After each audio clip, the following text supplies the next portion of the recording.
Class start ചെയ്യല്ലേടാ? Prayer ആരെങ്കിലും ഉണ്ടെങ്കിൽ start ചെയ്യും. മാം പറഞ്ഞിട്ടുണ്ടല്ലോ നിങ്ങൾ 12:05 ഒക്കെ ആവുമ്പോൾ ആർക്ക് വേണം സ്റ്റാർട്ട് ചെയ്യാന്നുള്ളത്.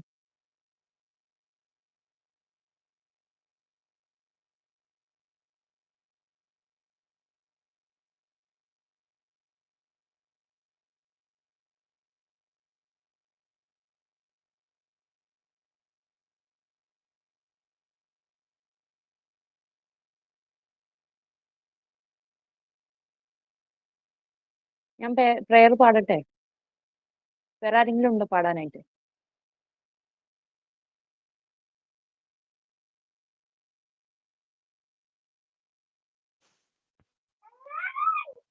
സ്റ്റാർട്ട് ചെയ്യട്ടെ?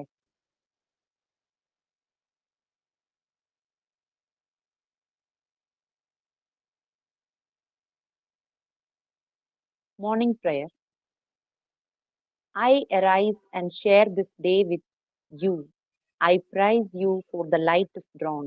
I carry your hope of light within me, my Savior and beloved Lord. Good afternoon, ma'am. Good afternoon, friends.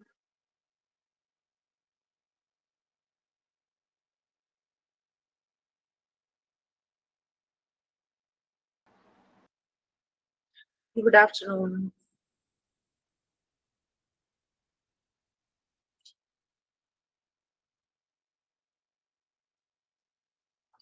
ഇനി എന്തെങ്കിലും ഷെയർ ചെയ്യാനുണ്ടോ? പ്രയർ കഴിഞ്ഞു. മാം ആരും ഇല്ലെങ്കിൽ തോട്ട് ഞാൻ പറയാം മാം. Okay, please.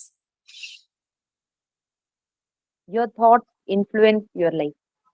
നമ്മുടെ എന്താണോ ചിന്ത അതാണ് നമ്മുടെ ലൈഫിൽ നമുക്ക് ഏറ്റവും കൂടുതൽ നമ്മളെ ഇൻഫ്ലുവൻസ് ചെയ്യുന്നത്.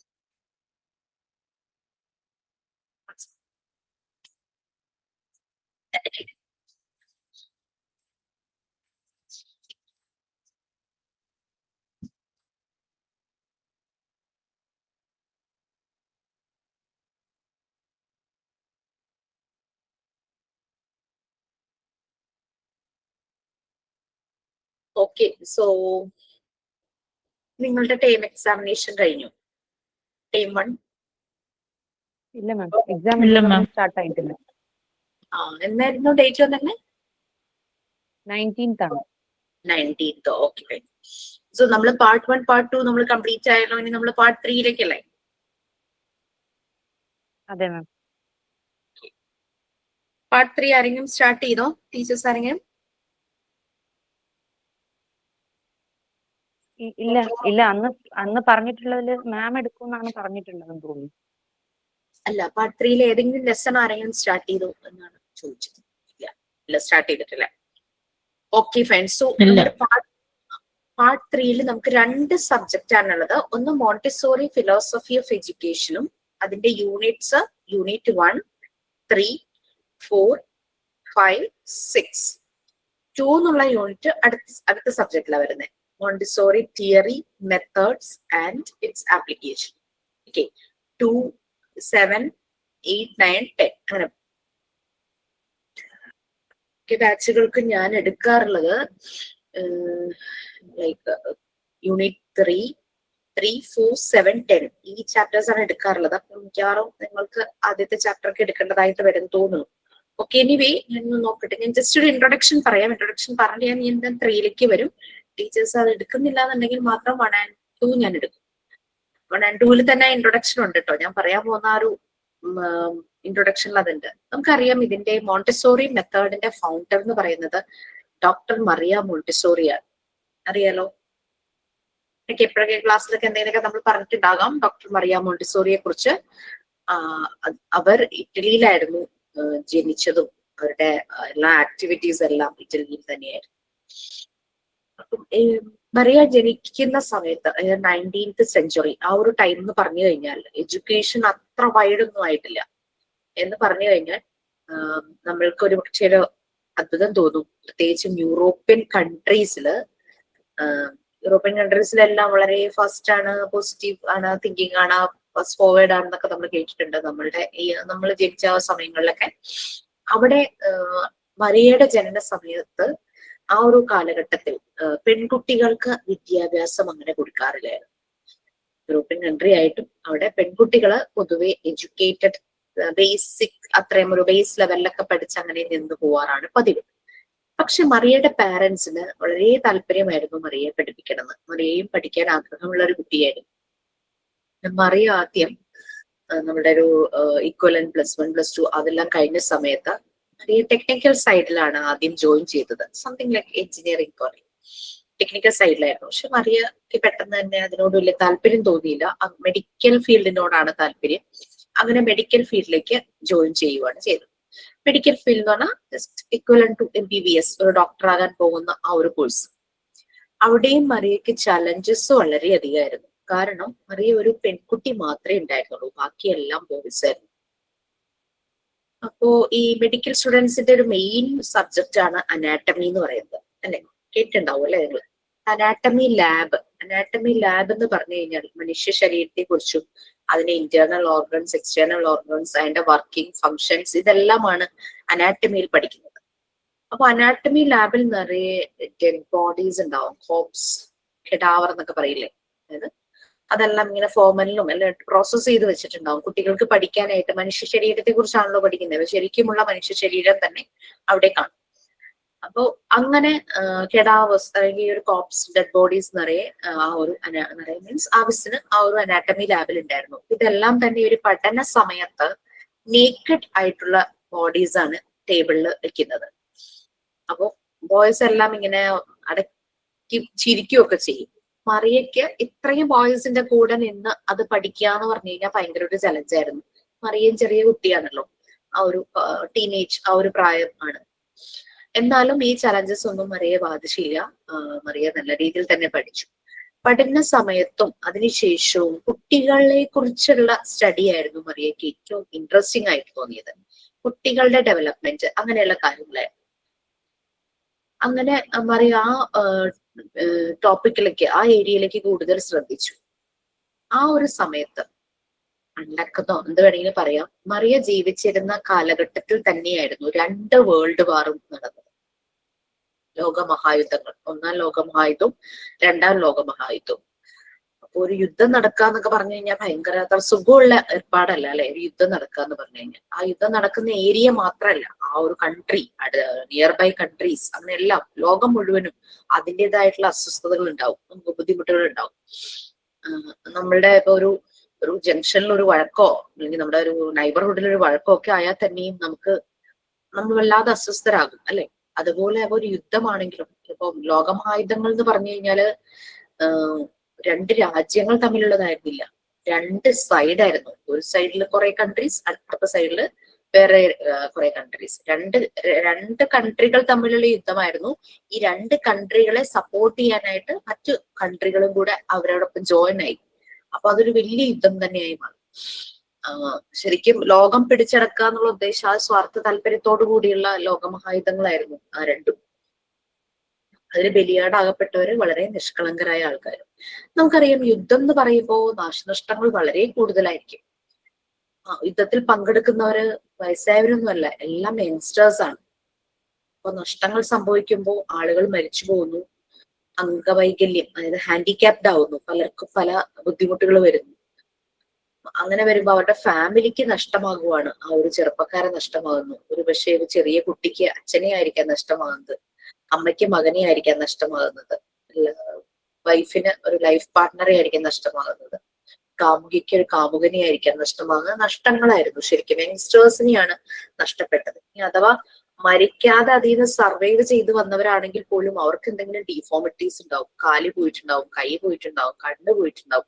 അവർക്ക് പിന്നീട് സർവൈവ് ചെയ്യാൻ തന്നെ ബുദ്ധിമുട്ടാണ്, ജോലിക്ക് പോകാനോ അങ്ങനെയൊന്നും പറ്റാത്ത അവസ്ഥ. അപ്പൊ ആ രാജ്യങ്ങളുടെ സാമ്പത്തിക സ്ഥിതി തന്നെ ബുദ്ധിമുട്ടിലാകുവാണ്. യുദ്ധം നടക്കുന്ന ഭാഗത്ത് ഒരു യുദ്ധത്തിൽ ഏർപ്പെടാത്ത ആൾക്കാർ വരെയും പലപ്പോഴും മരിക്കാം അല്ലെ, അങ്ങനത്തെ കാര്യങ്ങളും വരാം. ഓക്കെ, അപ്പൊ ഇങ്ങനെ പല ബുദ്ധിമുട്ടുകളും ഒരു യുദ്ധം കൊണ്ടുണ്ടായി. മറിയയ്ക്ക് ഇത് കണ്ടപ്പോ ഭയങ്കര വിഷമായി. കാരണം നഷ്ടപ്പെടുന്നത് മുഴുവനും യുവതലമുറകൾ ഇങ്ങനെ ഇല്ലാണ്ടാവുകയാണ്. അതുമൂലം അവരുടെ ഫാമിലിക്ക് ഉണ്ടാകുന്ന ബുദ്ധിമുട്ട്, രാജ്യത്തിന്റെ എക്കണോമിക് സാമ്പത്തിക വ്യവസ്ഥ നഷ്ടമാകുന്നു. ഇങ്ങനെയൊക്കെ ആയി കഴിഞ്ഞപ്പോ മറിയ വിചാരിച്ചു, ഇതിനെന്താണ് ഒരു മാറ്റം വരുത്താൻ പറ്റുക. എന്തായാലും യുവാക്കളെ പോയിട്ട് പറഞ്ഞ് മനസ്സിലാക്കുക, അവയർനെസ് കൊടുക്കുക എന്ന് പറഞ്ഞു കഴിഞ്ഞാൽ നടക്കില്ല. അപ്പൊ അത് നമ്മൾ പറയാറില്ലേ, കതിരിന്മേൽ പോയി വളം വെച്ചിട്ട് കാര്യമില്ലാന്ന്. അപ്പൊ ചെറിയ പ്രായത്തിലെ നല്ലൊരു തലമുറയെ ഇനി നമുക്ക് ഡെവലപ്പ് ചെയ്തെടുക്കാം. ചെറിയ പ്രായത്തിലെ ഇവരുടെ മനസ്സിൽ സ്നേഹം, പരസ്പരമുള്ള കരുതൽ, സാഹോദര്യം ഇതൊക്കെ വളരുകയാണെങ്കിൽ അങ്ങനെയുള്ള ആളുകൾ വലുതാകുമ്പോൾ ഒരിക്കലും യുദ്ധത്തിനെ പ്രൊമോട്ട് ചെയ്യില്ല എന്ന് മറിയയ്ക്ക് തോന്നി.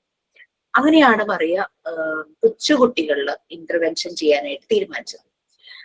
അങ്ങനെ മറിയ കുട്ടികളുടെ കാര്യങ്ങളെ കുറിച്ചും അവരുടെ ഡെവലപ്മെന്റിനെ കുറിച്ചൊക്കെ കൂടുതൽ പഠിച്ചു. അങ്ങനെ പഠിച്ച് കുറെ മനസ്സിലാക്കി, കുറെ റിസർച്ച് ചെയ്തു, കുറെ എന്താ പറയാ, കുറെ മെറ്റീരിയൽസ് ഡിസൈൻ ചെയ്തു. അത് വെച്ച് കുട്ടികളെ കൊണ്ട് ആക്ടിവിറ്റീസ് ചെയ്യിച്ചു നോക്കി. ആ ചെയ്തപ്പോ കിട്ടിയ റിസൾട്ട് അത് ഒബ്സർവ് ചെയ്ത് അനലൈസ് ചെയ്ത് വീണ്ടും മോഡിഫൈ ചെയ്ത് അങ്ങനെ കുറെ കാര്യങ്ങൾ ചെയ്തു.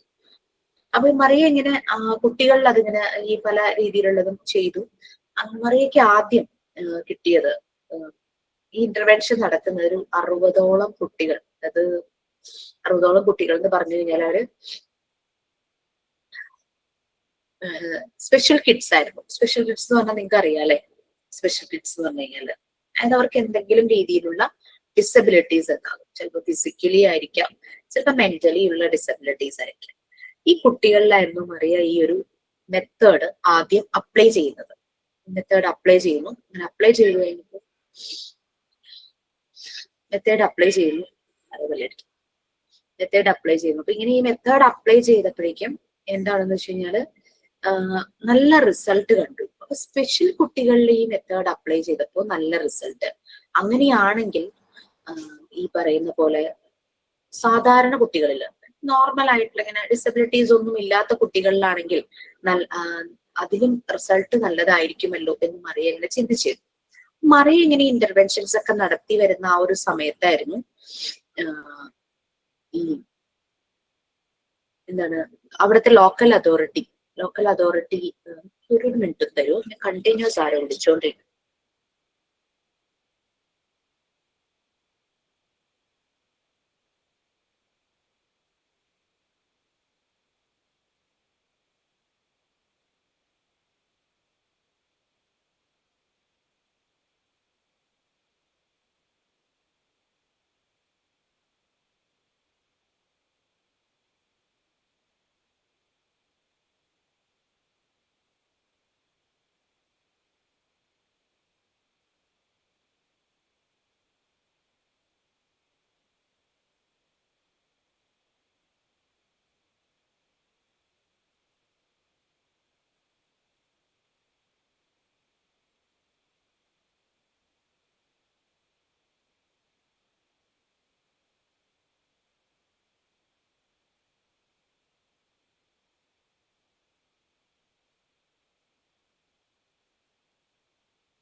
Thank you so much.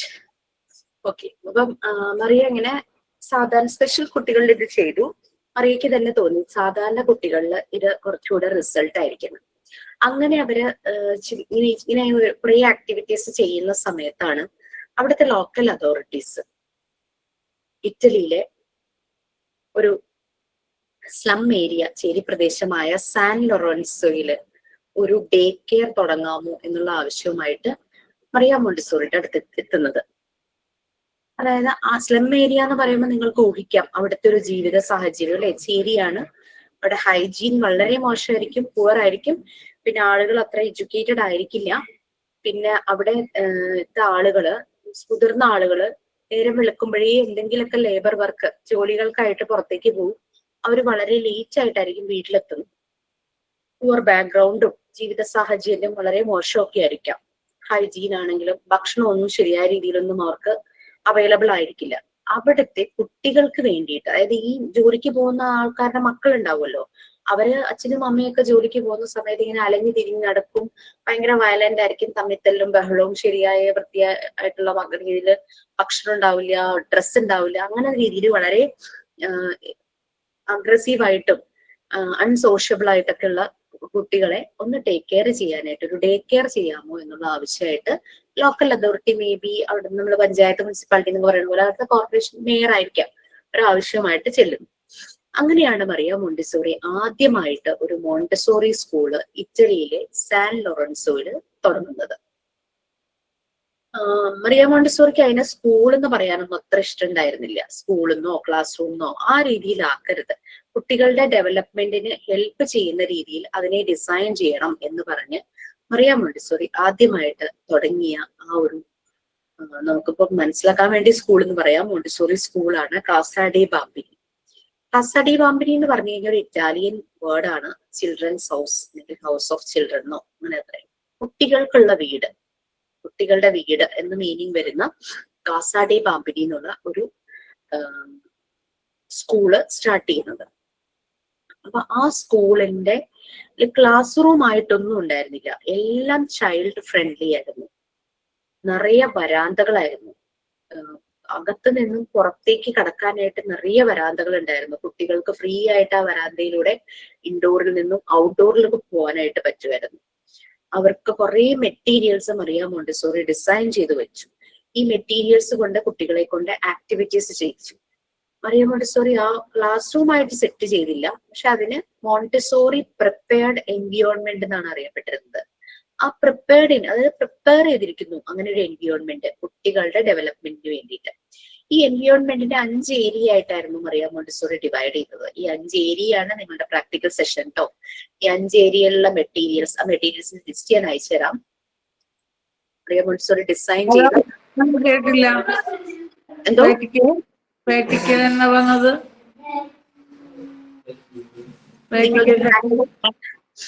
അതായത് മറിയ മോണ്ടിസോറി ആ ക്ലാസ് റൂമിനെ ഒരു പ്രിപ്പയർഡ് എൻവിയോൺമെന്റ് ആയിട്ട് മോഡിഫൈ ചെയ്തു. അത് ആ പ്രിപ്പയർഡ് എൻവിയോൺമെന്റിൽ കുറെ മെറ്റീരിയൽസ് ഡിസൈൻ ചെയ്തു വെച്ചു. ഇത് 5 ഏരിയയിലായിട്ട് തരംതിരിച്ചു. 5 ഏരിയ ആയിട്ട് തരംതിരിച്ചിട്ടുണ്ട്. നിങ്ങൾ മോഡ്യൂൾ 3 എടുത്തു കഴിഞ്ഞു കഴിഞ്ഞാൽ 5 പാർട്ട് കാണാം മോഡ്യൂൾ 3ക്ക്. ഈ 5 പാർട്ടാണ് ഈ 5 ഏരിയ എന്ന് പറയുന്നത്. ആ മോണ്ടിസോറി പ്രിപ്പയർഡ് എൻവിയോൺമെന്റിലെ 5 ഏരിയ ആണ് നമ്മൾ 5 പാർട്ടായിട്ട് നമ്മൾ കാണുന്നത്. നമ്മുടെ ലാസ്റ്റ് റെക്കോർഡ് ബുക്ക് അപ്പാരറ്റസ് റെക്കോർഡിൽ നമ്മൾ ഈ 5 ഏരിയയെ കുറിച്ചാണ് എഴുതുന്നത്. ഈ 5 ഏരിയയിലെ മെയിൻ മെറ്റീരിയൽസ് എല്ലാം തന്നെ നമ്മളിവിടെ വാങ്ങിച്ചിട്ടുണ്ട് നിങ്ങൾക്ക് പ്രാക്ടിക്കൽ സെഷൻ ചെയ്യാൻ വേണ്ടിയിട്ട്. ഞാൻ അതിന്റെ ഒരു ലിസ്റ്റ് ഷിജിനാസിന് അയച്ചു തരാം. ഷിജിനാസ് ഗ്രൂപ്പിൽ ഒന്ന് കൊടുത്തേക്കുവോ?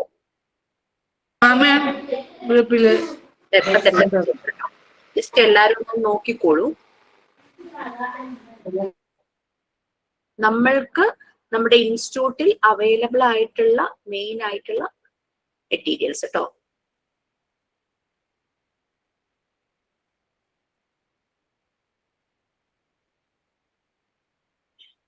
ലിസ്റ്റില് 4 ഏരിയ ഉണ്ടാവുള്ളൂ. ഞാനിപ്പോ അയച്ച ലിസ്റ്റില് 4 ഏരിയ ഉള്ളൂ. ഞാൻ ഏരിയ ഒന്നുകൂടെ പറയാം. Practical life area, sensorial area, language area, mathematical area, science, geography and other cultural area. അതാണ് 5ാമത്തെ ഏരിയ. ഈ 5ാമത്തെ ഏരിയയിൽ നമുക്ക് മെറ്റീരിയൽസ് ഇല്ല. അത് വേറൊന്നും കൊണ്ടല്ല, ഏതൊരു മോണ്ടിസോറി സ്കൂളിൽ നിങ്ങൾ ചെന്ന് നോക്കിയാലും ഈ 5ാമത്തെ ഏരിയയിൽ കാണുന്നത് കുറെ പിക്ചേഴ്സ്, കുറെ മോഡൽസ്, ഗ്ലോബ്, പിന്നെ ക്ലോക്ക്, മാപ്പ്, അറ്റ്ലസ് അങ്ങനെയുള്ള സാധനങ്ങളായിരിക്കും. സോളാർ സിസ്റ്റത്തിന്റെ കട്ട്ഔട്ട്സോ അല്ലെങ്കിൽ സോളാർ സിസ്റ്റത്തിന്റെ പിക്ചേഴ്സ്, പിന്നെ നിറയെ അനിമൽസിന്റെ പിക്ചേഴ്സ്. നമ്മൾ ഫസ്റ്റ് റെക്കോർഡിൽ നമ്മൾ കളക്ഷൻ ബുക്കിലെ കുറെ പിക്ചേഴ്സ് നമ്മൾ കളക്ട് ചെയ്ത് ഒട്ടിച്ചില്ലേ, അതുപോലുള്ള പിക്ചേഴ്സ്. ഇതൊക്കെയാണ് 5ാമത്തെ ഏരിയയിലുള്ളത്. അതുകൊണ്ടാണ് നമ്മൾ അതിന്റെ മെറ്റീരിയൽസ് ഒന്നും വാങ്ങാതിരുന്നത്. അത് ആവശ്യമില്ലല്ലോ. ആ പിക്ചേഴ്സും കാര്യങ്ങളൊക്കെ ഉള്ളൂ. ബാക്കി നമ്മൾക്ക് ആക്ടിവിറ്റീസ് ചെയ്യാനുള്ള എല്ലാ മെയിൻ മെറ്റീരിയൽസും നമ്മളുടെ ഇന്ന് അവൈലബിൾ ആണ്. അതിന്റെ ലിസ്റ്റാണ് ഞാൻ നിങ്ങൾക്ക് തന്നിട്ടുള്ളത്. അപ്പൊ ഇനിയിപ്പോ പ്രാക്ടിക്കൽ സെഷൻ ഇതിന് പാരലൽ ആയിട്ട്, അതായത് ഞാൻ യൂണിറ്റ് 3 കഴിഞ്ഞ് യൂണിറ്റ് 7 ആവുമ്പോഴേക്കും മോഡ്യൂൾ 3 പാരലൽ ആയിട്ട് എടുത്തു തുടങ്ങും. എന്നിട്ട് നമ്മൾ പ്രാക്ടിക്കൽ സെഷൻ ചെയ്തു തുടങ്ങും. പ്രാക്ടിക്കൽ സെഷൻ കഴിയുമ്പോഴേക്കും നിങ്ങളുടെ വൈവ സ്റ്റാർട്ട് ചെയ്യാൻ തുടങ്ങും. ചിലപ്പോൾ മോസ്റ്റ് പ്രോബബ്ലി എക്സാമിന് മുമ്പായിരിക്കും വൈവ വരുന്നത്, ചിലപ്പോൾ എക്സാമിന് പാരലൽ ആയിട്ടായിരിക്കും വൈവ നടക്കുന്നത്. അപ്പൊ അതൊക്കെ പ്രതീക്ഷിച്ചിരുന്നോളൂ കേട്ടോ. പേടിക്കണ്ട, സമയം ഉണ്ടാവും. കാരണം ഈ പാർട്ട് 3 തീരാൻ ഇത്തിരി സമയം എടുക്കും. നമ്മൾ അതിലൂടെ ഇങ്ങനെ കടന്നു പോകണം. അതുപോലെ ചുമ്മാ എന്തെങ്കിലും വായിച്ച് പോകാൻ പറ്റില്ല. നമ്മൾ കുറെ എക്സ്പീരിയൻസും ഒക്കെ കണക്ട് ചെയ്ത് റിലേറ്റ് ചെയ്ത്, ചിലപ്പോൾ ക്ലാസ് എടുക്കുന്നത് ഞാനായിരിക്കില്ല, നിങ്ങൾ ആരെങ്കിലും ആയിരിക്കും. നിങ്ങൾ റീഡ് ചെയ്യേണ്ടതായിട്ട് വരും ക്ലാസ്സസ്. മനസ്സിലായോ? നമ്മളുടെ ആ വേ ഓഫ് ലേണിംഗ്, ആ ഒരു പ്രോസസ് ചേഞ്ച് ചെയ്യാൻ തുടങ്ങും. ഓക്കെ, അപ്പൊ അങ്ങനെ മറിയാം പ്രാക്ടിക്കൽ എന്നായിരിക്കും? അടുത്ത മാസം ആദ്യമാണോ? പ്രാക്ടിക്കൽ ആണോ? അതെ മാം. നേരിട്ട് വന്ന് ചെയ്യുന്നതാണോ? നേരിട്ട് വന്ന് ചെയ്യുന്നത്. കാരണം അടുത്ത മാസം എന്ന് പറയുമ്പോൾ ജനുവരിയിൽ 13 ഒരു ഡേ ഉണ്ടാകും. 13 കഴിഞ്ഞിട്ടായിരിക്കും നിങ്ങൾക്ക്. അതിനു മുമ്പ് ഓൺലൈനിൽ അത് തീർക്കണമല്ലോ, എന്നിട്ടാണ് നേരിട്ടുള്ളത് വെക്കാറ്. ഓൺലൈനിൽ നിങ്ങൾക്ക് എല്ലാവർക്കും വരാൻ പറ്റില്ലല്ലോ. എല്ലാവർക്കും വരാൻ പറ്റാത്ത കാരണം നമ്മൾ ഓൺലൈനിൽ ഡെമോൺസ്ട്രേഷൻ ചെയ്യും. നമ്മൾ കാണിച്ചു തരും, ടീച്ചേഴ്സ് കാണിച്ചു തരും ഓരോ മെറ്റീരിയൽ ഏതാണെന്നും അതെങ്ങനെയാണ് ചെയ്യേണ്ടതെന്നുള്ളത്. നിങ്ങൾക്ക് ക്ലാസ് ഉണ്ടാകും. ആ ക്ലാസ്സിന് ശേഷമുള്ള സാറ്റർഡേ ആയിരിക്കും നമ്മൾ, ശേഷമുള്ള സാറ്റർഡേയോ അതിന്റെ അടുത്ത സാറ്റർഡേയോ അങ്ങനെയൊക്കെ ആയിരിക്കും നമ്മൾ നേരിട്ട് വെക്കുന്നത്. മനസ്സിലായോ? അപ്പൊ ജസ്റ്റ് ഇനിയുള്ള ദിവസങ്ങൾ ഒന്ന് ഷെഡ്യൂൾ ചെയ്ത് പോവുക.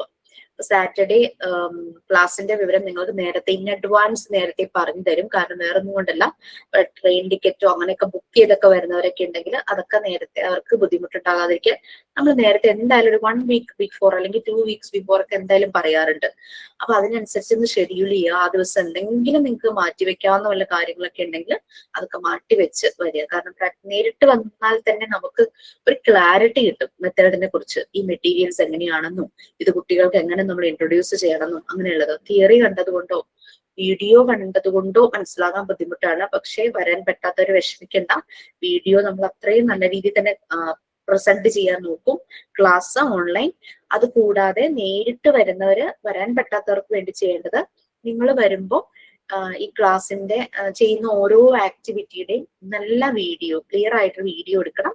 ഇത് ബാക്കിയുള്ളവർക്ക് ഷെയർ ചെയ്യണം. അപ്പൊ കുറച്ചുകൂടെ അവർക്ക് മനസ്സിലാകും. ക്ലാസ്സിന്റെ എടുക്കുന്നതിനേക്കാളും കുറച്ചുകൂടെ നന്നായിട്ട് നിങ്ങൾ ചെയ്യുമ്പോൾ അതിന്റെ വീഡിയോ എടുത്ത് കഴിഞ്ഞാൽ മനസ്സിലാകും. ഓക്കെ ടീച്ചറെ, ഒന്ന് പ്രാക്ടിക്കലിന് വരുന്ന വൈവ ചെയ്തൂടെ? പ്രാക്ടിക്കലിന് വരുന്ന വൈവ ചെയ്യാം. ഒരു കണ്ടീഷനേ ഉള്ളൂ, നിങ്ങളുടെ എല്ലാ വർക്കും കംപ്ലീറ്റ് ആയിരിക്കണമെന്ന്.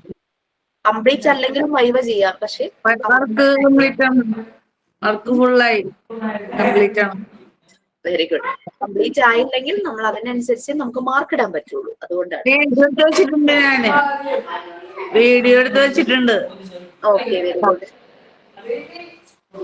എന്തായാലും നമുക്ക് നോക്കാം. ജനുവരിയിൽ 13 ഒരു സ്ലോട്ട് ഉണ്ടാവും. പിന്നെ സാറ്റർഡേസിലാണല്ലോ വെക്കുന്നത്. സാറ്റർഡേസ് ആണ് പല ബാച്ചിന്റെയും കോൺവെക്കേഷനും ഒക്കെ വരുന്നത്. അപ്പൊ അതെല്ലാം നോക്കി കൺവീനിയന്റ് ആയിട്ടുള്ള ഒരു ഡേറ്റ് പറയും. ആ വീഡിയോയിലേ നമ്മ പറയണോ എന്നുവെച്ചാൽ സാധനങ്ങളുടെ പേര് പറയണോ, അല്ലെങ്കിൽ അതിനനുസരിച്ച് ചെയ്താൽ എല്ലാം നന്നായിട്ട് കാണാൻ പറ്റിയാൽ മതി.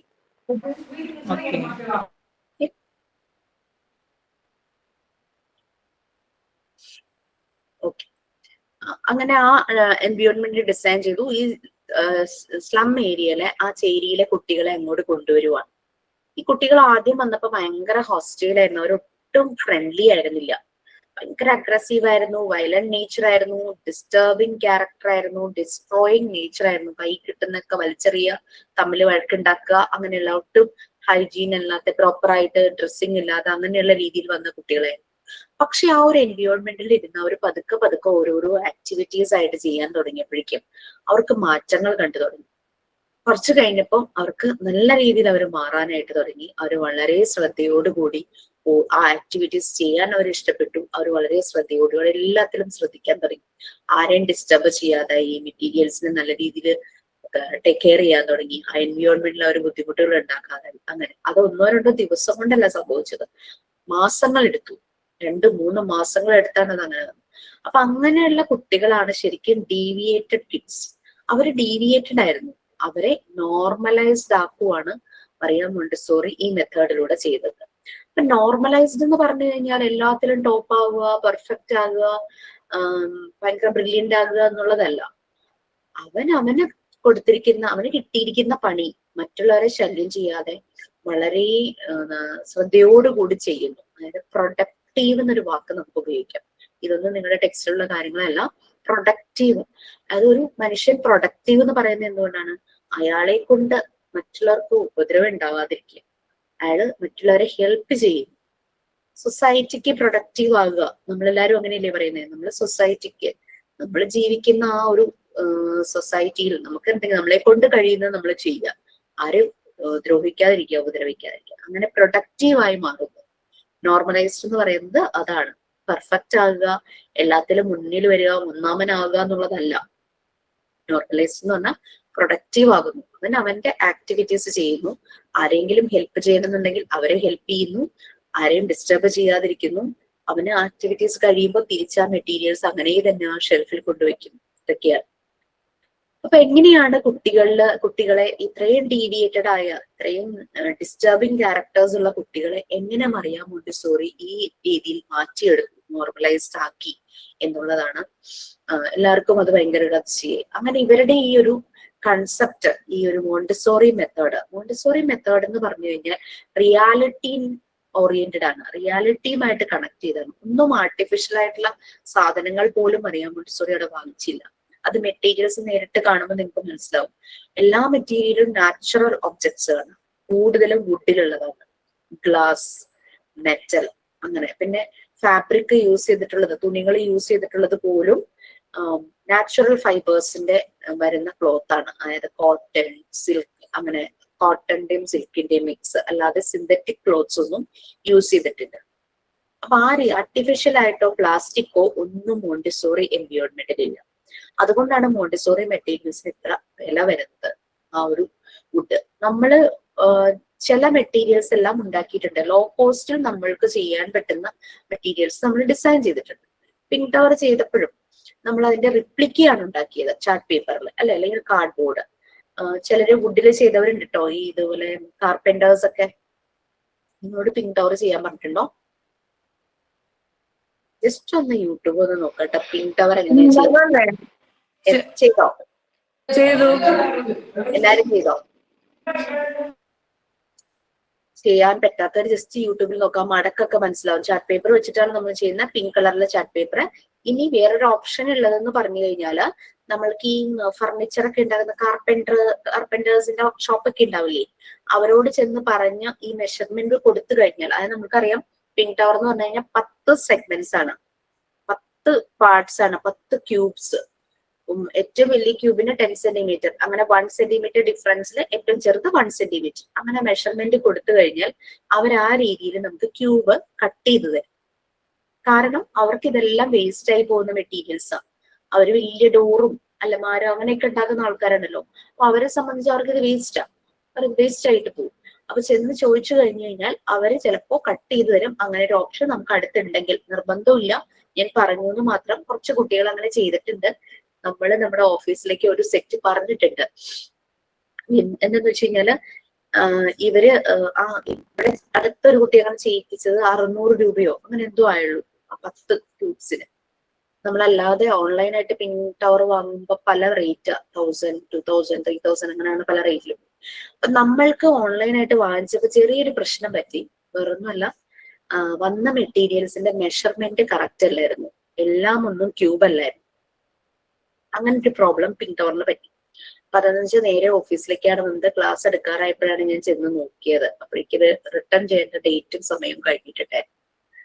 അപ്പൊ അങ്ങനെ ഒരു പ്രോബ്ലം പിങ്ക് ടവറിന് മാത്രം പറ്റി. അതുകൊണ്ടാണ് ഞാൻ ഒരു സെറ്റ് ഇതുപോലെ ഫർണിച്ചർ എന്ന് ചെയ്യുന്നവരോട് പറഞ്ഞ്, ഇനി അതൊന്ന് കിട്ടിക്കഴിഞ്ഞ് കഴിഞ്ഞാൽ നമ്മൾ അതൊന്ന് സാൻഡ് പേപ്പർ ഇട്ടൊന്ന് സ്മൂത്ത് ആക്കിയതിന് ശേഷം നമുക്ക് അതില് പിങ്ക് പെയിന്റ് അടിച്ചാൽ മതിയല്ലോ. അപ്പൊ അങ്ങനെ ആരെങ്കിലും വാങ്ങാൻ ഉദ്ദേശിക്കുന്നുണ്ടെങ്കിൽ ജസ്റ്റ് റഫ് ആണെങ്കിൽ സാൻഡ് പേപ്പർ ഇട്ടൊന്ന് പിടിച്ച് അതൊന്ന് സ്മൂത്ത് ആക്കിയതിന് ശേഷം അതിലാദ്യം വൈറ്റ് കളർ ബേസ് കൊടുക്കുക. അക്രിലിക് കളർ ആയിരിക്കും നല്ലത്, ഫാബ്രിക് കളേഴ്സ് യൂസ് ചെയ്താലും കുഴപ്പമൊന്നുമില്ല. വാട്ടർ കളർ ഒന്നും ഞാൻ പ്രിഫർ ചെയ്യുന്നില്ല കേട്ടോ, കാരണം അതിന്റെ റേഷ്യോ ഒന്നും നമുക്ക് മനസ്സിലാവില്ല. അക്രിലിക് ആകുമ്പോൾ നമുക്ക് ഡയറക്റ്റ് തന്നെ അപ്ലൈ ചെയ്യാം. അപ്പൊ ഫസ്റ്റ് വൈറ്റ് ബേസ് കൊടുക്കുക. വൈറ്റ് ബേസ് കൊടുത്ത് നല്ലപോലെ ഉണങ്ങിയിട്ട് ഒറ്റ ദിവസം ഇരുന്നോട്ടെ, നല്ലതായിട്ട് ഉണങ്ങിയതിന് ശേഷം പിങ്ക് കളർ കൊടുക്കുക. നല്ല പിങ്ക് ഉണ്ടല്ലോ, ഒരു ബേബി പിങ്ക് പോലത്തെ നല്ലൊരു കളർ ഉണ്ട്, പിങ്ക് കളർ കൊടുക്കുക. കാരണം വൈറ്റ് ഉണങ്ങാതെ നിങ്ങൾ പിങ്ക് കളർ കൊടുക്കുമ്പോൾ എന്താ പറ്റുന്ന വെച്ചാൽ നമ്മൾ ബ്രഷ് ഇങ്ങനെ ഇതാക്കുമ്പോൾ ആദ്യത്തെ കോട്ടായ വൈറ്റ് ഇങ്ങനെ വലിഞ്ഞിങ്ങ് പോരും. അപ്പൊ നല്ല പോലെ വൈറ്റ് ബേസ് കോട്ട് ഉണങ്ങിയതിന് ശേഷം പിങ്ക് കൊടുക്കുക. പിങ്ക് കൊടുത്തതിന് ശേഷം ഉണങ്ങിയിട്ട് നോക്കുക, ആ പിങ്ക് കളർ കറക്റ്റ് ആയോ ഒരു കോട്ട് കൊടുത്തു കഴിഞ്ഞിട്ട്. ഇനി അതല്ല കുറച്ചുകൂടെ നമുക്ക് അതൊന്ന് ഫിനിഷ് ആവണമെന്നുണ്ടെങ്കിൽ രണ്ടാമത്തെ കോട്ട് അപ്ലൈ ചെയ്യാം. ഇൻ ബിറ്റ്വീൻ കോട്ട്സ് സമയം കൊടുക്കണം ഉണങ്ങാനായിട്ട്. ഒരു ഫുൾ ഡേ വെച്ചാലും കുഴപ്പമൊന്നുമില്ല. ഇനി എല്ലാ കോട്ടും എല്ലാം നല്ലപോലെ ഉണങ്ങിയതിന് ശേഷം ഇതിനൊരു പ്രൊട്ടക്ഷൻ വേണ്ടേ, അല്ലെങ്കിൽ നമ്മൾ എവിടെയെങ്കിലും തൊടുമ്പോ നഖം കൊണ്ടായാലും എവിടെയെങ്കിലും മുട്ടുമ്പോ ഈ പെയിന്റ് അങ്ങ് ഇളകും, മീൻസ് ആ ഭാഗത്ത് പോകും. അപ്പൊ അതുകൊണ്ട് അതിന് നമ്മൾ വാർണിഷ് കൊടുക്കണം. അപ്പൊ നിങ്ങൾ വുഡ് വാർണിഷിനേക്കാളും നല്ലത് ക്ലിയർ വാർണിഷ് എന്ന് പറഞ്ഞ് കിട്ടും. ക്ലിയർ വാർണിഷ് ചെറിയ ഒരു ബോട്ടിലിനൊക്കെ 100 രൂപ താഴേക്കാണ് ഉള്ളതെന്ന് തോന്നുന്നു. അപ്പൊ ക്ലിയർ വാർണിഷ്, കാരണം മറ്റുള്ള വാർണിഷ് എന്ന് പറഞ്ഞു കഴിഞ്ഞാൽ അതിനൊരു യെല്ലോ ടിന്റ് ഉണ്ടാവും, ഒരു മഞ്ഞ കളർ. അത് നമ്മൾ ഈ പിങ്കിന്റെ മുകളിൽ അടിക്കുമ്പോൾ നമ്മളുടെ ഈ ഭംഗിയുള്ള പിങ്ക് അങ്ങ് പോകും, ഒരു മഞ്ഞ യെല്ലോയിഷ് ടിന്റ് വരും. അതുകൊണ്ടാണ് ക്ലിയർ വാർണിഷ് നോക്കാൻ പറയുന്നത്. ക്ലിയർ വാർണിഷ് കടയിൽ പോയിട്ട് ക്ലിയർ വാർണിഷ് ചോദിക്കുക, ഹാർഡ്വെയർ ഷോപ്പിൽ കിട്ടും. ചെറിയ ബോട്ടിൽ മതി. അത് വാങ്ങിയിട്ട് കുലുക്കി നോക്കുക. കുലുക്കുമ്പം ഇങ്ങനെ പച്ചവെള്ളം കുലുങ്ങുന്ന ശബ്ദമില്ലേ, വാർണിഷ് പൊതുവെ വിസ്കസ് ആണല്ലേ, അപ്പൊ കുലുക്കുമ്പോ വേറൊരു ശബ്ദം ശരിക്കും വരിക, വിസ്കസ് ആയിട്ടുള്ള ലിക്വിഡ്. ഇതിങ്ങനെ കുലുക്കുമ്പോൾ നമ്മുടെ പച്ചവെള്ളം കുലുങ്ങുന്ന ആ ഒരു ശബ്ദത്തിൽ അങ്ങനെ ഒരു ശബ്ദം തന്നെയായിരിക്കും കേൾക്കുക. അപ്പൊ ഉറപ്പിക്കാം അത് ക്ലിയർ വാർണിഷ് ആണെന്നത്. എന്നിട്ട് അത് നമ്മൾ പെയിന്റ് ചെയ്തത് നല്ല പോലെ ഉണങ്ങിയതിന് ശേഷം അതിന്റെ മുകളിൽ ഒരു കോട്ട് ഇടുക. ഒരു കോട്ട് ഇട്ടാൽ മതി, വളരെ ലൈറ്റ് ആയിട്ട്, കാരണം ഇതിനൊരു പ്രൊട്ടക്ഷന് വേണ്ടിയിട്ട്. എന്നിട്ട് അതും നല്ലപോലെ ഉണങ്ങിയതിന് ശേഷം എല്ലാം സെപ്പറേറ്റ് ആക്കി വെക്കുക കേട്ടോ. ഒന്നിന്റെ മുകളിൽ ഒന്ന് കയറ്റി വെക്കരുത്, കാരണം ഒട്ടിപ്പിടിക്കും. സെപ്പറേറ്റ് ആക്കി വെച്ച് നന്നായി ഉണക്കിയതിന് ശേഷം വേണം നമ്മളത് ഉപയോഗിക്കാൻ. ഞാനുണ്ടാക്കിയത് വിട്ടിട്ടുണ്ട്. എന്തോ ഫോട്ടോ വന്ന് കണ്ടു, പിന്നെ നോക്കാന്ന് വിചാരിച്ചാണ് ഷിജിനാസ്. എന്താണ് പിങ്ക് ടവർ ആണോ? ആ നന്നായിട്ട് ചെയ്തിട്ടുണ്ടല്ലോ. ഇത് വുഡാണോ ചാർട്ട് പേപ്പർ ആണെന്ന് തോന്നുന്നു. Chart paper. Very good. Thank you. Okay fine. So അത് അങ്ങനെ ഈ ഒരു എൻവിയോൺമെന്റിൽ കുട്ടികൾ നോർമലൈസ്ഡ് ആവുകയാണ്. പക്ഷെ നമ്മുടെ റോള് അവിടെ പല രീതിയിലാണ്. അതൊക്കെ ഇനി വരുന്ന ചാപ്റ്റേഴ്സിൽ ഇപ്പൊ നിങ്ങൾ പഠിക്കും. അപ്പൊ ഞാനൊരു ഇൻട്രൊഡക്ഷൻ എന്ന് പറഞ്ഞതില് ഫസ്റ്റ് യൂണിറ്റിന്റെ കുറെ ഭാഗങ്ങൾ ഉണ്ടായിരുന്നു. സെക്കൻഡ് യൂണിറ്റ് എന്ന് പറഞ്ഞു കഴിഞ്ഞാൽ മോണ്ടിസോറി മെത്തേഡും സാധാരണ ട്രഡീഷണൽ മെത്തേഡും തമ്മിലുള്ള ഡിഫറൻസ് ആണ്. നമുക്ക് മോണ്ടിസോറി മെത്തേഡിൽ എന്ന് പറഞ്ഞു കഴിഞ്ഞാൽ ചൈൽഡ് സെന്റേർഡ് ആണ്, കുട്ടികളെ ഫോക്കസ് ചെയ്തുള്ള ഒരു എഡ്യൂക്കേഷൻ സിസ്റ്റം ആണ്. ട്രഡീഷണൽ മെത്തേഡ് എന്ന് പറഞ്ഞു കഴിഞ്ഞാൽ ടീച്ചർ സെന്റേർഡ് ആണ്. ഇപ്പൊ കുറെയൊക്കെ മാറ്റങ്ങൾ വരുന്നുണ്ടെങ്കിലും പലയിടത്തും ടീച്ചർ സെന്റേർഡ് ആണ്. ടീച്ചറാണ് ഫോക്കൽ പോയിന്റ്, ടീച്ചറാണ് അവിടെ ഡോമിനേറ്റ് ചെയ്യുന്നത്. ടീച്ചർ ഒരു പ്ലാറ്റ്ഫോമിൽ നിന്ന് പഠിക്കുന്നു, കുട്ടികൾ അത് കേട്ടുകൊണ്ടിരിക്കുന്നു. അവിടെ എല്ലാ കുട്ടികൾക്കും ഒരേ പഠന രീതിയാണ്, ഗ്രൂപ്പ് ലേണിംഗ് ആണ് ട്രഡീഷണൽ മെത്തേഡില്. പക്ഷെ മോണ്ടിസോറി മെത്തേഡിൽ ഇൻഡിവിജ്വൽ ലേണിംഗ് ആണ്. ട്രഡീഷണൽ മെത്തേഡില് ഏജ് ഒന്ന് തന്നെയായിരിക്കും. LKG പഠിക്കുന്ന കുട്ടികൾ ഒരേ പ്രായത്തിൽ വരുന്നവരായിരിക്കും അല്ലെ, UKG ഫസ്റ്റ് സ്റ്റാൻഡേർഡ് എന്ന് പറയുമ്പോൾ ഒരേ പ്രായമായിരിക്കും. പക്ഷെ മോണ്ടിസോറി മെത്തേഡിൽ ഒരു ഏജ് സ്പാൻ ആണ്. 3 വയസ്സ് തുടങ്ങി 6 വയസ്സ് വരെ, അല്ലെങ്കിൽ 2.5 വയസ്സ് തുടങ്ങി 6 വയസ്സ് വരെയുള്ള കുട്ടികൾ മോണ്ടിസോറി എൻവയോൺമെന്റിൽ ഉണ്ടായിരിക്കും. അപ്പൊ വലിയ കുട്ടികളുണ്ട്, ചെറിയ കുട്ടികളുണ്ട് അല്ലെ. അപ്പൊ അങ്ങനെ 6 വയസ്സ് കഴിഞ്ഞാലാണ് അവർ സാധാരണ ഒരു ഇൻസ്റ്റിറ്റ്യൂട്ടിലേക്ക് അവർ പോകുന്നത്. 3 വയസ്സ് തുടങ്ങി 6 വയസ്സ് വരെയുള്ള കുട്ടികൾ വരും. ഓക്കെ, മോണ്ടിസോറി മെത്തേഡിൽ അവിടെ അപ്പോ ഇൻഡിവിജ്വൽ ലേണിംഗ് ആണ്. ഒരു കുട്ടിക്ക് മാത്സ് ആയിരിക്കും നന്നായിട്ട് അറിയാവുന്നത്, അവൻ മാത്തമാറ്റിക്കൽ ഏരിയയിലെ ആക്ടിവിറ്റീസ് ചെയ്യും. വേറൊരു കുട്ടിക്ക് ചിലപ്പോൾ ലാംഗ്വേജ് ആയിരിക്കും, അപ്പൊ അവൻ ലാംഗ്വേജ് ഏരിയ ചെയ്യും. അങ്ങനെ ഓരോ കുട്ടിയും ഓരോ ആക്ടിവിറ്റി ആയിട്ടാണ് ചെയ്യുന്നത്. പിന്നെ ഗ്രൂപ്പ് ആക്ടിവിറ്റീസും നടക്കാറുണ്ട്. അത് മെയിൻ ആയിട്ട് അതല്ല, ഇൻഡിവിജ്വൽ ഉള്ളതാണ് നടക്കുന്നത്. പിന്നെ അവിടെ മോണ്ടിസോറി ടീച്ചറിനെ നമ്മൾ കൂടുതൽ പറയാറില്ല, ഫെസിലിറ്റേറ്റർ എന്നാണ് പറയുന്നത്. One who gives the facilities. ആ ഒരു രീതിയിൽ ഫെസിലിറ്റേറ്റ് ചെയ്യുന്നു, ആ ഒരു ഫെസിലിറ്റേറ്റർ എന്നാണ് പറയുന്നത്. അതായത് കുട്ടികൾക്കൊരു മെന്റർ, ഒരു ഗൈഡ് പോലെ, കുട്ടിയെ ഡിസ്റ്റർബ് ചെയ്യില്ല അവനൊരു ആക്ടിവിറ്റി ചെയ്യുമ്പോൾ. അതേസമയം ഈവിൾ ആയിട്ട് ബാഡ് ആയിട്ട് എന്തെങ്കിലും ഒരു കാര്യമാണ് കാണുന്നെങ്കിൽ അപ്പൊ ആ ഒരു ഇൻസ്റ്റന്റിൽ തന്നെ ഇടപെടും. അങ്ങനെയും ഉണ്ട്. അത് നമ്മൾ മടിച്ചു നിൽക്കേണ്ട ആവശ്യമില്ല. പിന്നെ കുട്ടിക്ക് അവിടെ ഫ്രീഡം കൊടുക്കുന്നുണ്ട്, ഈ ആക്ടിവിറ്റീസ് എല്ലാം ചെയ്യാനുള്ള ഫ്രീഡവും അങ്ങനെ ഓരോ കാര്യങ്ങളും കുട്ടികൾക്ക് പ്രൊവൈഡ് ചെയ്യുന്നുണ്ട്. പക്ഷെ അതെല്ലാം ഒരു കൺട്രോൾഡ് എൻവയോൺമെന്റ് ആയിരിക്കും, ലിമിറ്റ്സിലായിരിക്കും. എല്ലാ ഫ്രീഡം കൊടുത്തെന്ന് പറഞ്ഞാൽ എന്തും ചെയ്യാനുള്ളത് എന്നല്ല. അവർക്ക് ഇഷ്ടപ്പെട്ട ഒരു മെറ്റീരിയൽസ് അത് അവരുടെ ചോയ്സ് തന്നെയാണ്, അതിനുള്ള ഫ്രീഡം അവർക്കുണ്ട്. അത് എടുത്തുകൊണ്ട് വന്ന് ആ ആക്ടിവിറ്റി ചെയ്യാനുള്ള ഒരു ഫ്രീഡം അവർക്ക് കൊടുക്കുന്നുണ്ട്. പക്ഷെ അവിടെ നമ്മൾ ഫ്രീഡം വിത്തിൻ ദ ലിമിറ്റ്സ് എന്ന് കൊടുക്കും. കുട്ടി ആക്ടിവിറ്റീസ് ചെയ്തു തുടങ്ങുമ്പോൾ അവൻ അതിന് ആയിട്ടില്ല.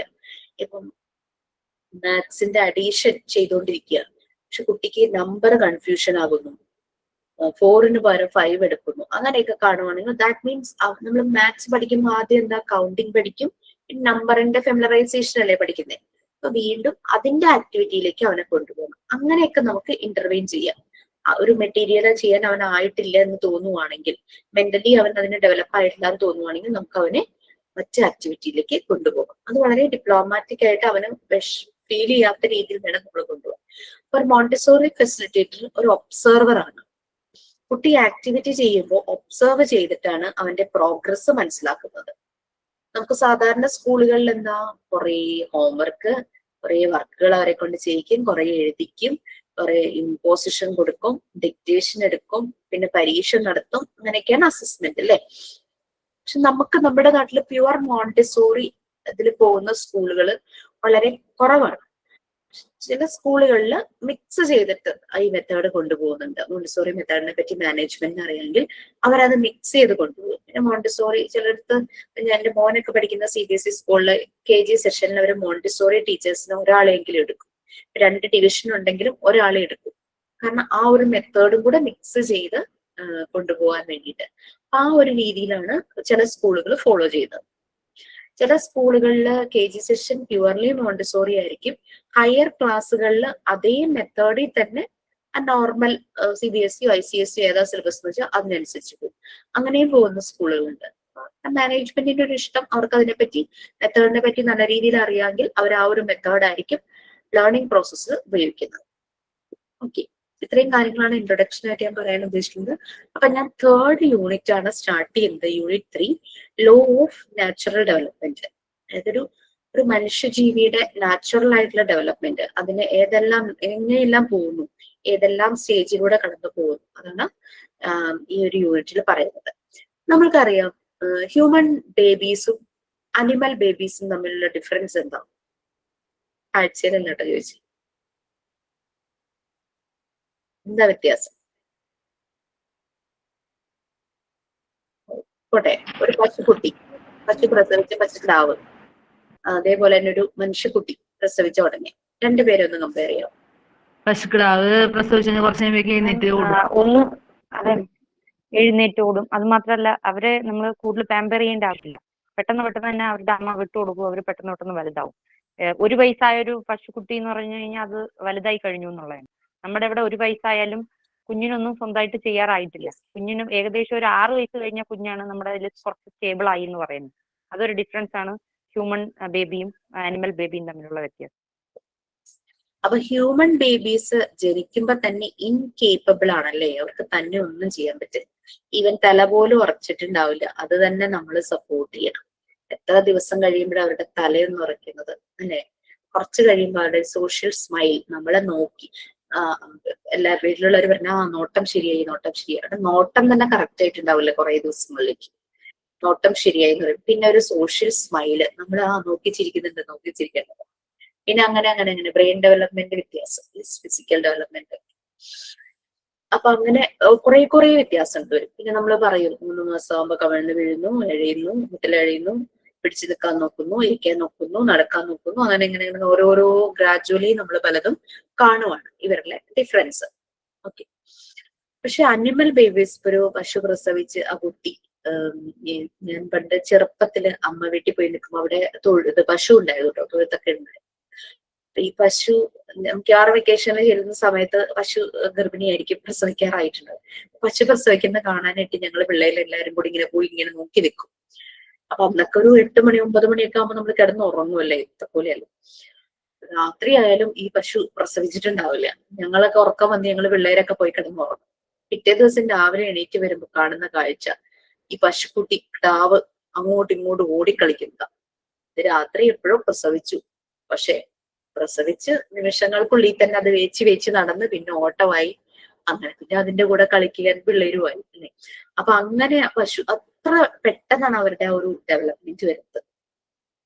പക്ഷെ ഒരു മനുഷ്യക്കുട്ടിയെ സംബന്ധിച്ച് അത് നടക്കാൻ ശ്രമിക്കുന്നത് ഏകദേശം 1 വയസ്സാവാറാവുമ്പോഴേക്കും നടക്കാൻ ശ്രമിക്കും. ആ നടത്തം ശരിയാകാൻ തന്നെ പിന്നെയും 1 വർഷം 1.5 വർഷം എടുക്കും. 2.5 വയസ്സൊക്കെ ആകുമ്പോഴാണ് ബോഡി കോർഡിനേഷനും ബാലൻസിങ്ങും ശരിക്കും ആകുന്നത് തന്നെ. ആ ഒരു 2-2.5 വയസ്സാകുമ്പോഴാണ്. അപ്പൊ അത്രയും സമയം എടുക്കുന്നു ഹ്യൂമൻ ബേബീസ് ഡെവലപ്പായി വരാനായിട്ട്. പിന്നെ അവരുടെ സംസാരം, അവര് സോഷ്യലൈസ് ചെയ്യുന്നത്, അവരുടെ ബുദ്ധി, ഇന്റലക്ച്വൽ ഡെവലപ്മെന്റ്, ഇതെല്ലാം.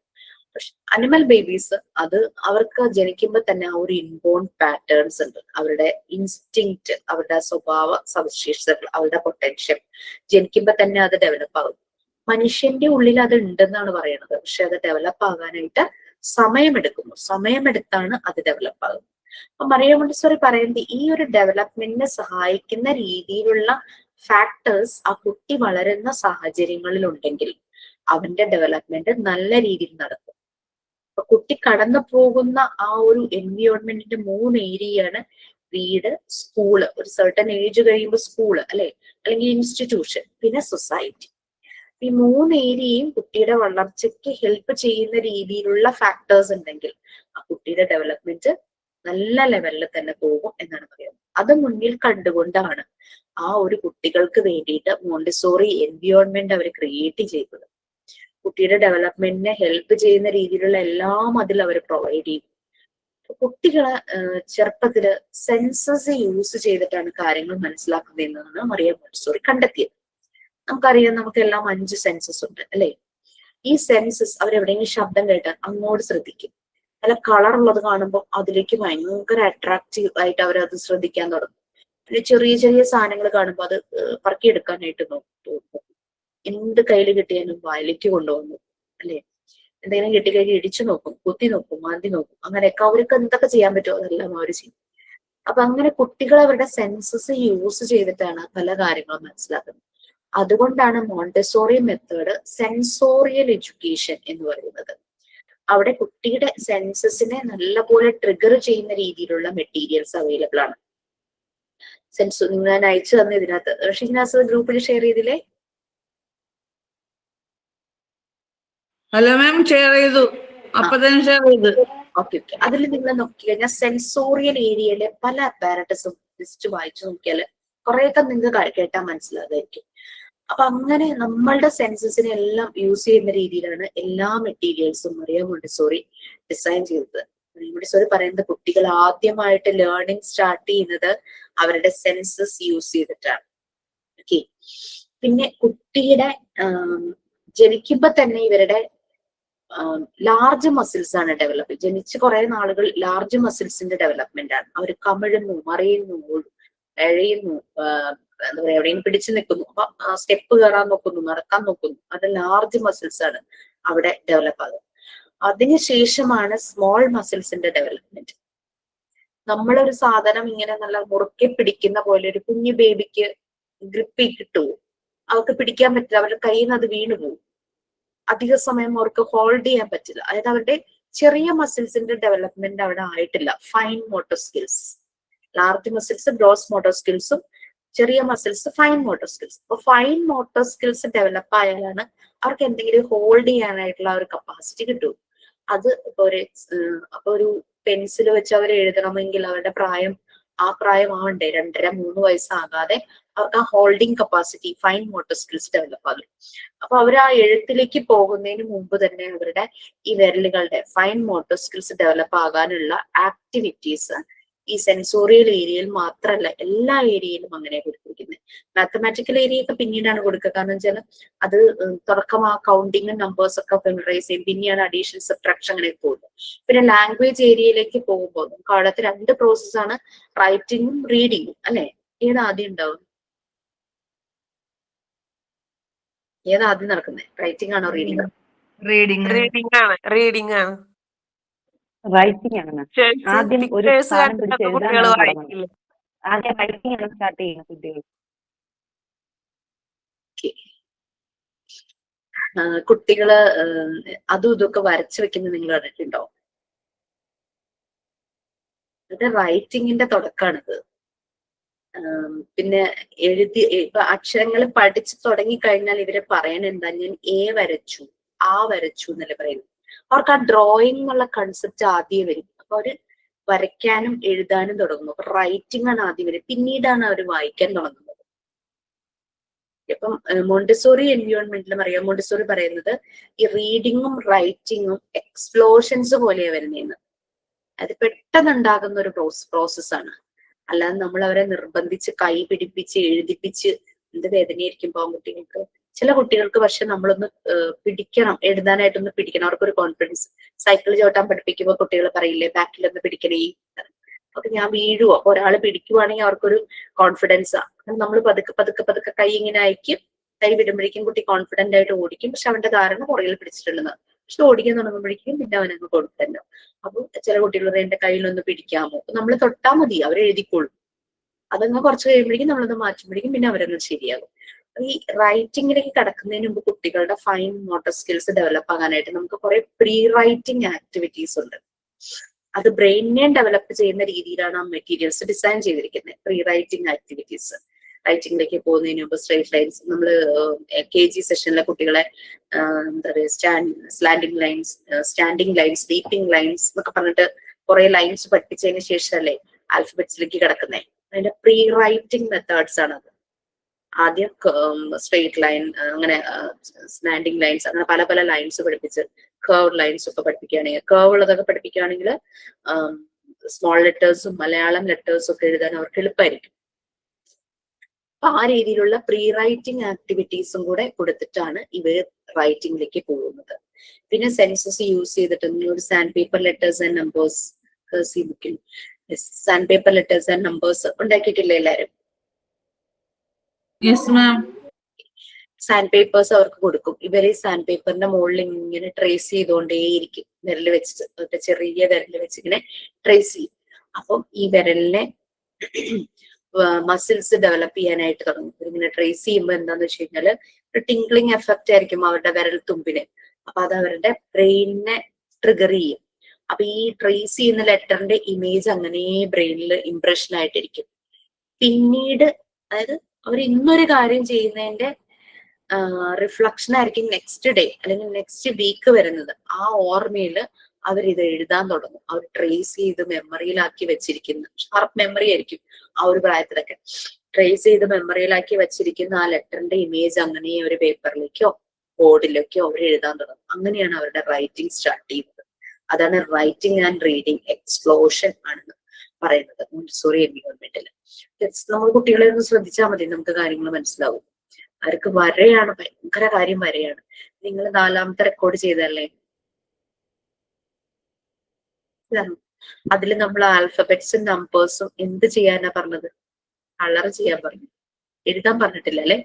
കുട്ടികളെ കൊണ്ട് കളർ ചെയ്യിക്കുന്ന ഒരു ആക്ടിവിറ്റി. കാരണം അവർക്ക് അതാണ് ഭയങ്കര ഇൻട്രസ്റ്റ്.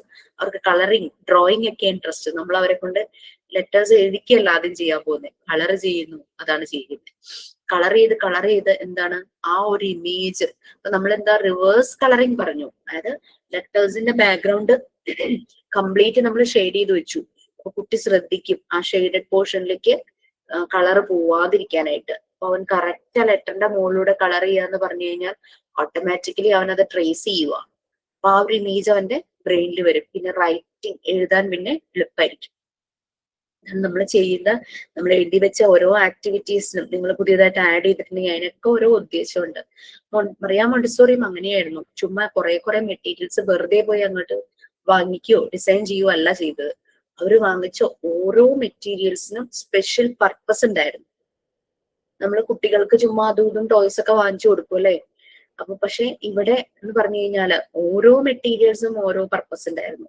സ്കൂളുകളിൽ അങ്ങനെ ഇങ്ങനെ കുറെ സാധനങ്ങളൊക്കെ പ്ലാസ്റ്റിക്കും അതും ഇതൊക്കെ വാങ്ങിച്ചു വെക്കും. കുട്ടികൾ അതെടുത്ത് എന്തെങ്കിലുമൊക്കെ ചെയ്യും. ഒരു പർപ്പസ് ഇല്ലാത്ത രീതിയിലായിരിക്കും പല സ്കൂളുകളിലും ഈ മെറ്റീരിയൽസ്. പർപ്പസ്ഫുൾ ആയിട്ട് നമ്മൾ മെറ്റീരിയൽസ് ഡിസൈൻ ചെയ്തിരിക്കുകയാണെങ്കിൽ അതുകൊണ്ട് കുട്ടിക്ക് ഡെവലപ്മെന്റ് ആണ് ഉണ്ടാകുന്നത്. അപ്പൊ ഓരോ മെറ്റീരിയൽസും പർപ്പസീവ് ആയിരുന്നു, പർപ്പസ്ഫുൾ ഉള്ള മെറ്റീരിയൽസ് ആണ് വാങ്ങിയത്. ഒരു എക്സാമ്പിൾ പറയുവാണെങ്കിൽ നമുക്ക് ഈ മോണ്ടിസോറി മെറ്റീരിയൽസ് നിങ്ങൾ മാത്സ് ഏരിയ നോക്കിക്കഴിഞ്ഞാൽ അതിനകത്ത് ബൈനോമിയൽ ക്യൂബ്സും ഒരു ട്രൈനോമിയൽ സ്ക്വയറും കാണാം. ട്രൈനോമിയൽ ക്യൂബ് കിട്ടാനില്ലായിരുന്നു, അൺഅവൈലബിൾ ആയിരുന്നു. അപ്പൊ കൺസെപ്റ്റ് മനസ്സിലാകാൻ വേണ്ടിയിട്ടാണ് ഞാൻ അതിനകത്ത് ട്രൈനോമിയൽ സ്ക്വയർ ഇൻക്ലൂഡ് ചെയ്തിരിക്കുന്നത്. ആ ബൈനോമിയൽ ക്യൂബ്സ് ചെയ്ത് അവസാനം അവരും അറിയുന്നത് നമ്മള് പണ്ടല്ല 7ാം ക്ലാസ്സിലോ 8ാം ക്ലാസ്സിലോ എന്തോ പഠിച്ച ആൾജിബ്രയിലെ ഐഡന്റിറ്റി ഉണ്ടല്ലോ, A+B² അതാണ് അവരത് ചെയ്യുന്നത്. അപ്പൊ 6 വയസ്സിനുള്ളില് അവർക്ക് ഓൾജിബ്ര എന്താണെന്നോ ഐഡന്റിറ്റി എന്താണെന്നോ അറിയില്ല, പക്ഷെ അവർക്ക് ഇതറിയാം, ഈ സംഭവം എന്താന്ന് അവർക്ക് മനസ്സിലാവും. A+B² ആണ് ഉണ്ടാക്കി വെച്ചിരിക്കുന്നതെന്ന് അവർക്ക് മനസ്സിലാവും. അപ്പൊ ഒരു വലിയ ക്ലാസ്സിലേക്ക് പോകുമ്പോൾ അവർക്കൊരു അപരിചിതത്വം ഉണ്ടാവില്ല ഒന്നിനെ കുറിച്ചും. ആ രീതിയിലാണ് മറിയ മോണ്ടിസോറി എൻവിയോൺമെന്റ് ഡിസൈൻ ചെയ്തിരിക്കുന്നത്. മറിയ മോണ്ടിസോറി ഡിസൈൻ ചെയ്ത ഒരു എൻവിയോൺമെന്റ് എന്ന് പറയുന്നത് നമ്മളുടെ യൂണിവേഴ്സിന്റെ ഒരു മാക്രോകോസമാണ്. മാക്രോകോസം എന്ന് പറഞ്ഞു കഴിഞ്ഞാൽ ഒരു മിനിയേച്ചർ വേർഷൻ ആണ്. പുറത്തെ ലോകത്തിന്റെ ഒരു അതേ സ്മോൾ വേർഷനിലുള്ള ഒരു മിനിയേച്ചർ വേർഷനിലുള്ള ഒരു ലോകമാണ് ഈ മോണ്ടിസോറി എൻവിയോൺമെന്റ് എന്ന് പറയുന്നത്. അപ്പൊ ഈ മോണ്ടിസോറി എൻവിയോൺമെന്റ് കട്ടിംഗ് ടവർ നിങ്ങൾക്കറിയാം അതിന്റെ ഷേപ്പ്. ഈ കുട്ടി പുറത്ത് ചെല്ലുമ്പോൾ പല ബിൽഡിങ്ങും കാണുമ്പോൾ ഈ ടവർ ഷേപ്പിലുള്ളതാണ്, പക്ഷെ അവനൊരു പരിചയക്കുറവില്ല. ഇത് എന്റെ ക്ലാസ് റൂമിലുള്ളത് പോലെ ഉണ്ട്, അങ്ങനെ അവൻ കമ്പയർ ചെയ്യും. മനസ്സിലായി? അപ്പൊ അതുകൊണ്ട് പുറം ലോകം എന്താണോ അതിന്റെ ഒരു ചെറിയ വേർഷനാണ് മറിയ മോണ്ടിസോറി ഡിസൈൻ ചെയ്ത് വെച്ചിരിക്കുന്നത്. അപ്പൊ കുട്ടി 6 വയസ്സ് കഴിഞ്ഞ് ഏതൊരു പഠനത്തിന് പോയാലും അവന് യാതൊരു ബുദ്ധിമുട്ടും ഇല്ല, എല്ലാം അവന് തന്നെ ചെയ്യാനായിട്ട് പറ്റും. ശരിക്കും ഒരു ഇൻഡയറക്റ്റ് ഫ്യൂച്ചർ ലേണിങ്ങിനുള്ള ഒരു ഇൻഡയറക്റ്റ് പ്രിപ്പറേഷൻ ആണ് മോണ്ടിസോറി മെത്തേഡ് എന്ന് പറയുന്നത്. മനസ്സിലായോ? നമ്മൾ ഭാവിയിൽ പഠിക്കാൻ പോകുന്നതിന്റെ ഒരു ഇൻഡയറക്റ്റ് പ്രിപ്പറേഷൻ ആണ് ഇവിടെ മറിയ മോണ്ടിസോറി ഏത് കാലഘട്ടത്തിലാന്ന് ആലോചിച്ചു. അങ്ങനെ മോണ്ടിസോറിയുടെ ഈ മെത്തേഡ് ലോകം മുഴുവൻ അറിയാൻ തുടങ്ങി. അങ്ങനെ പല കൺട്രിയിൽ നിന്നും അവർക്ക് കോള് വരിക. ഡെഫിനറ്റ്ലി US അവരെന്തുണ്ടെങ്കിലും ആദ്യം വേണം എന്ന് പറയുന്ന ഒരു ടീമാണല്ലോ US. 2ാം ലോക മഹായുദ്ധം കഴിഞ്ഞപ്പോഴേക്ക് സ്ട്രോങ് ആയ ഒരു കൺട്രി ആയിരുന്നു. 1ാം ലോക മഹായുദ്ധം കഴിഞ്ഞപ്പോൾ സോവിയറ്റ് യൂണിയൻ റഷ്യ ആയിരുന്നെങ്കിൽ 2ാം ലോക മഹായുദ്ധം കഴിഞ്ഞപ്പോഴേക്ക് റഷ്യയുടെ പതനം, അങ്ങനെ പിന്നെ US ഷൈൻ ചെയ്യാൻ തുടങ്ങി. അപ്പൊ അങ്ങനെ എല്ലാ കൺട്രീസിൽ നിന്നും അവർക്ക് കോള് വന്നു. അപ്പൊ മറിയ മോണ്ടിസോറി കരുതി ഞാൻ ലോകം മുഴുവൻ സഞ്ചരിക്കണം, ഈ ഒരു മെത്തേഡ് ലോകത്തിന് മുഴുവനും വേണം എന്നാണ് അവർ ആഗ്രഹിച്ചത്. ലോകം മുഴുവൻ വളരെ ശാന്തിയും സമാധാനവും സന്തോഷവും ഒരു ഹാർമോണിയസ് വേൾഡ് തന്നെ ക്രിയേറ്റ് ചെയ്യണം, അങ്ങനെ ആക്കണം ഈ ലോകം മുഴുവൻ എന്നുള്ള ഉദ്ദേശത്തോടുകൂടി അവര് ട്രാവൽ ചെയ്യാൻ തുടങ്ങി. അവര് ഇന്ത്യയിൽ വന്നു. ഇന്ത്യയിൽ വരുന്ന സമയത്ത് മഹാത്മാഗാന്ധി ഉള്ള ടൈമിലാണ് അവർ വന്നത്.